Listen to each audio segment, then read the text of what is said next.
আসসালামু আলাইকুম আমার প্রাণপ্রিয় কলিজার ভাই ও বোনেরা, দেশ ও দেশের বাইরে যারা আমার ভিডিওটা দেখতেছেন, সম্পূর্ণ ভিডিওটা দেখে লাইক কমেন্ট শেয়ার করে দিবেন। সুন্দর একটা ওয়েদার নিয়ে আসলাম আপনাদের মাঝে। এটা হলো হাওড়া অঞ্চল, সুনামগঞ্জ জেলা, মধ্যনগর উপজেলা ইনাতনগর গ্রাম থেকে আমি ভিডিওটা করলাম। আসলে ভিউটা আপনাদের কাছে কেমন লাগে? প্রতি বছরই আমি কিছু না কিছু হাওড়ের বিষয় নিয়ে আমি ভিডিও দিই। আমাদের যে গ্রামের রাস্তা, এই যে দেখতেই পাচ্ছেন, এই বছর কিন্তু পানির পরিমাণটা খুবই কম। এই যে দেখেন পানি, আসলে এবছর যে ভাঙনটা হয়েছে এটা অল্প কিছু পানিতেই ভেঙে গেছে এই রাস্তাটা। এই রাস্তাটা ভেঙে যাওয়ার কারণ আছে, অনেকগুলাই কারণ। আসলে আমরা এই রাস্তাটা যদি থাকে গ্রামের জন্য ভালো হয়, গ্রামের উন্নতির জন্য মানুষ চলাফেরা করতে পারে, নয়তো আমাদের ট্রলার দিয়ে বাজারে যানবাহন করতে হয়। তো সকলকে দৃষ্টি আকর্ষণ করছি, একটু রাস্তাটা খেয়াল করবেন। এই বছর কিন্তু রাস্তাটা অল্প ভাঙছে, বেশি ভাঙে নাই। তো আমি চাই গ্রামের যে সকল মুরব্বী মাতাব্বর আছেন, এই রাস্তাটার প্রতি দৃষ্টি আকর্ষণ করছি, যাতে এই রাস্তাটা অচিরেই আপনারা যত দ্রুত সম্ভব, যে এটা কিন্তু একটা বেড়িবাঁধ।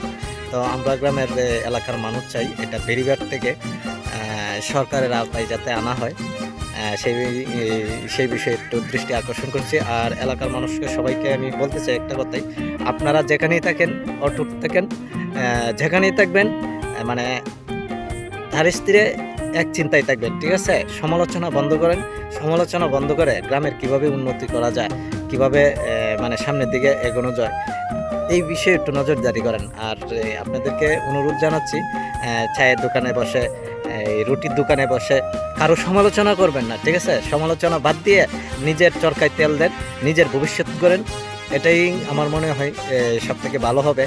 আর যেটা আমি আপনাদেরকে বলতে চাই, এটা হচ্ছে আমাদের গ্রাম, ইনাতনগর গ্রাম। এটা এই গ্রাম থেকেই কিন্তু মনে করেন এই যে আমি যে দেখতেছি, এই যে রাস্তাটা, এই রাস্তাটা দিয়ে কিন্তু মধ্যনগর উপজেলাতে আমাদের যাইতে হয়। কাজেই আমাদের যদি এই রাস্তাটা মেরামত হয় আর ওই সাইডে যদি ব্লক থাকে, তাহলে আমাদের জন্য সুযোগ সুবিধা এটাই হয় যে বর্ষাকালে পানিও যদি আসে, যদি ঢেউ যদি আসে, তাহলে কিন্তু এই রাস্তাটা ভাঙতে পারবে না। কাজেই আমি দৃষ্টি আকর্ষণ করছি সকলকে, যারা মাতাব্বর আছেন তাদেরকে আমি দৃষ্টি আকর্ষণ করছি।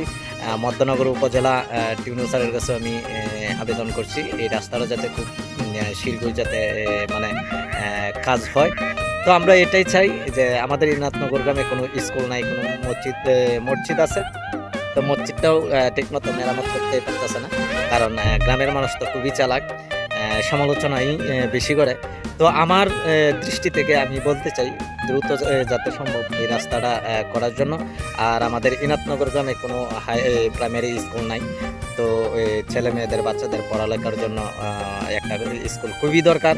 তো আমি সরকারের কাছে মধ্যনগর টিউনি অফিসার স্যারকে আমি বলতে চাই একটা কথাই, যাতে অচিরেই আমাদের মধ্যনগর উপজেলা ইনাতনগর গ্রামে যাতে একটা প্রাইমারি স্কুল হয়। সকলকেই দৃষ্টি আকর্ষণ করছি এই বিষয়টা যাতে সকলেই দেখে। আর আমাদের গ্রামে ইনাতনগর মানুষকে সকলকেই বলতে চাই, আপনারা যেখানেই থাকেন, অটুট থাকেন, ঠিক আছে? গ্রামের উন্নতি চান। সকলকেই ধন্যবাদ, ভালো থাকবেন, সুস্থ থাকবেন, আল্লাহ হাফেজ।